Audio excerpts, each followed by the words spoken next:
وسلم كثيرا. أما بعد. கண்ணியத்துக்குரிய அல்லாஹுடைய நல்லடியார்களே, நாம் ஒவ்வொரு வாரமும் வெள்ளிக்கிழமைகளிலே ஒவ்வொரு சஹாபாக்களுடைய வரலாற்றுகளை பற்றி தொடர்ச்சியாக பார்த்து வருகிறோம். அந்த அடிப்படையிலே இன்று அவர்களுடைய சம்பவத்தை பார்க்கலாம் நினைக்கிறேன்.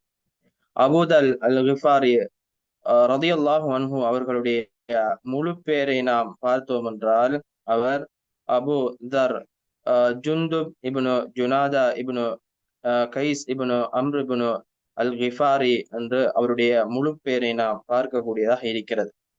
அபூதர் அல் கிஃபாரி ரதியல்லாஹு அன்ஹு அவர்களுடைய தோற்றத்தை நாம் பார்த்தோம் என்றால், அபூதர் அல் கிஃபாரி ரதியல்லாஹு அன்ஹு அவர்கள் ஒரு நீளமான ஒரு மனிதராகவும், அதே போன்று அடர்த்தியான தாடியை கொண்ட ஒரு மனிதராகவும் அவருடைய தோற்றம் இருந்தது என்பதை பார்க்கக்கூடியதாக இருக்கிறது.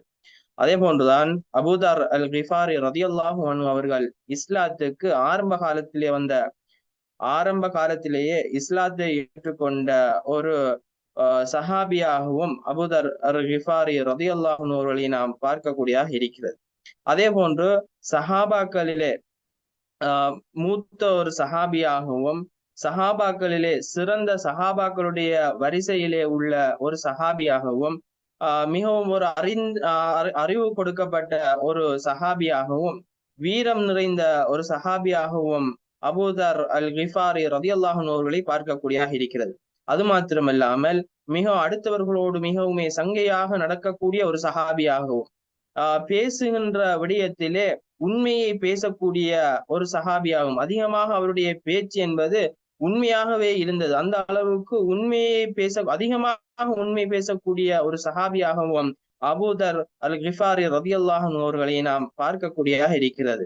அதே போன்று அல்லாஹுடைய விடயத்திலே அடுத்தவர்கள் என்ன சொல்லுகிறார்கள் என்ற விடயத்தை பயப்படாத ஒரு சஹாபியாகவும் இருந்தார்கள் என்பதை பார்க்கக்கூடியதாக இருக்கிறது. எந்த அளவுக்கு என்றால், அவருடைய இஸ்லாத்தை அவர்கள் ஏற்றுக்கொண்ட அந்த சம்பவம் என்பது ஒரு முன்னுதாரணமாக இருந்தது என்பதை பார்க்கக்கூடியதாக இருக்கிறது. அபூதர் அல் கிஃபாரி ரதியல்லாஹு அன்ஹு அவர்கள் சொல்லுகிறார்கள், வல்லதி நஃப்சி பியதிஹி, என்னுடைய உயிர் யார் கைவசம் இருக்கிறதோ அவர் மீது ஆணையிட்டு அபூதர் அல் கிஃபாரி ரதியல்லாஹு அன்ஹு அவர்கள் சொல்லுகிறார்கள், நான் இந்த இஸ்லாமிய மார்க்கத்தை அவர்களுக்கு மத்தியிலே சென்று, அவர்களுடைய கூட்டத்தார்களுக்கு மத்தியிலே சென்று சத்தமிட்டு நான் சொல்லுவேன் என்று சொல்லிவிட்டு அபூதர் அல் கிஃபாரி ரதியல்லாஹு அன்ஹு அவர்கள் வெளியாகி பள்ளியை நோக்கி செல்லுகிறார்கள். சென்று அபூதர் அல் கிஃபாரி ரதியல்லாஹு அன்ஹு அவர்கள் தன்னுடைய சத்தத்தை உயர்த்தி, அஷ்ஹது அன் லா இலாஹ இல்லல்லாஹ் வ அன்ன முஹம்மதன் ரசூலுல்லாஹ், அல்லாஹுவை தவிர வேறு இறைவன் இல்லை, ரசூல் ஸல்லல்லாஹு அலைஹி வஸல்லம் அவர்கள், முஹம்மது ஸல்லல்லாஹு அலைஹி வஸல்லம் அவர்கள் அல்லாஹுடைய தூதர் என்று நான் சாட்சி பகிர்கிறேன் என்று சொன்னதும் அங்கே இருந்த அந்த கூட்டத்தார்கள் எழுந்து அபூதர் அல் கிஃபாரி ரதியல்லாஹு அன்ஹு அவர்களுக்கு அடிக்கிறார்கள். அடித்து அவரை இழுத்தாட்டுகிறார்கள். அந்த சமயத்திலேதான் அப்பாஸ் ரதியல்லாஹு அன்ஹு அவர்கள் வருகிறார்கள்.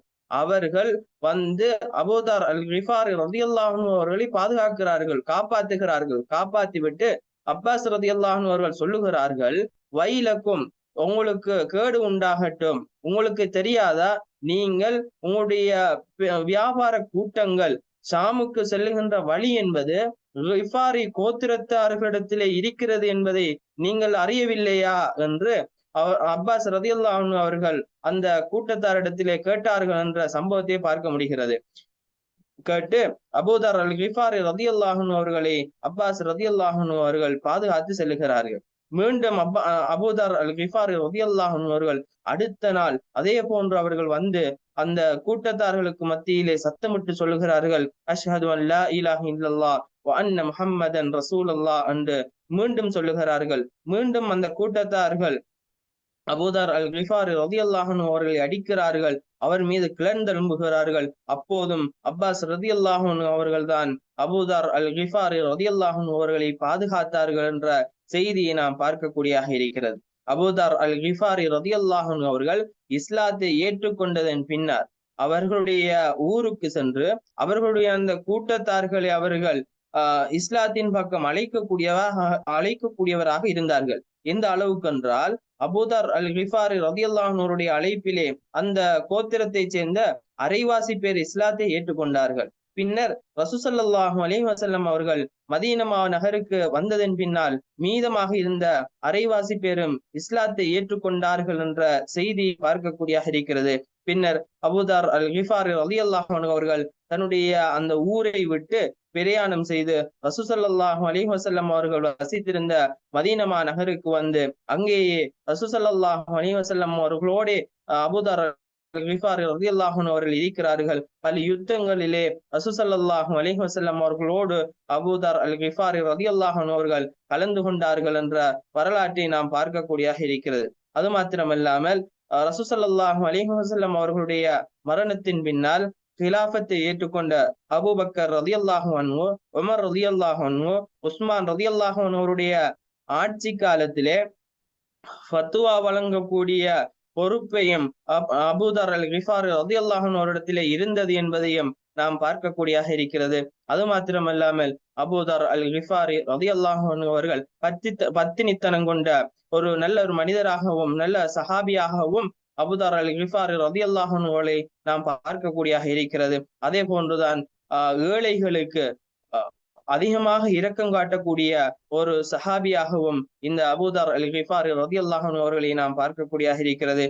எந்த அளவுக்கு என்றால் யாராவது அபூதர் அல் கிஃபாரி ரலியல்லாஹு அன்ஹு இடத்திலே வறுமையின் காரணமாக வருகிறார்கள் என்றால் அவர்களுக்கு பைத்துல் மாலிலே இருந்து அவர்களுக்கு அந்த வறுமையை போக்கக்கூடிய அளவுக்கு அவர்களுக்கு கொடுப்பார்கள். எந்த அளவுக்கு என்றால் அவர்களுடைய ஹாதிமை அவர்களுடைய பணியாளரை அழைத்து அவர்களுக்கு அந்த வருடத்துக்கு தேவையான அளவுக்கு தேவையான சாமான் பொருட்களை அவர்களுக்கு கொடுக்குமாறு சொல்லுவார்கள்.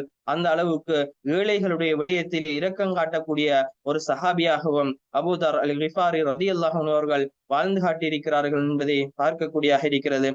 அதே போன்று அபூதர் அல் கிஃபாரி ரலியல்லாஹு அன்ஹுடைய மரணத்தை நாம் பார்த்தோம் என்றால் அவர்கள் 31வது வருடம் ஹிஜ்ரி 31வது வருடம் அவர்கள் மரணிக்கிறார்கள். அபூதர் அல் கிஃபாரி ரலியல்லாஹு அன்ஹுடைய ஜனாசாவை அப்துல்லா இப்னு மஸ்ஊத் ரலியல்லாஹு அன்ஹு அவர்கள் தொழுகை நடத்துகிறார்கள் என்ற வரலாற்றை நாம் பார்க்கக்கூடியதாக இருக்கிறது. எனவே கண்ணியத்துக்குரிய அல்லாஹுடைய நல்லடியார்களே, இவ்வாறான சஹாபாக்களுடைய வரலாறுகள் நமக்கு ஒரு படிப்பினையாக அமைய வேண்டும். இல்லாமல் அல்லாஹு தஆலா நம் அனைவருடைய வாழ்விலும் பரக்கத் செய்வானாக. வ ஆகிரு தஅவானா அனில் ஹம்துலில்லாஹி ரப்பில் ஆலமீன்.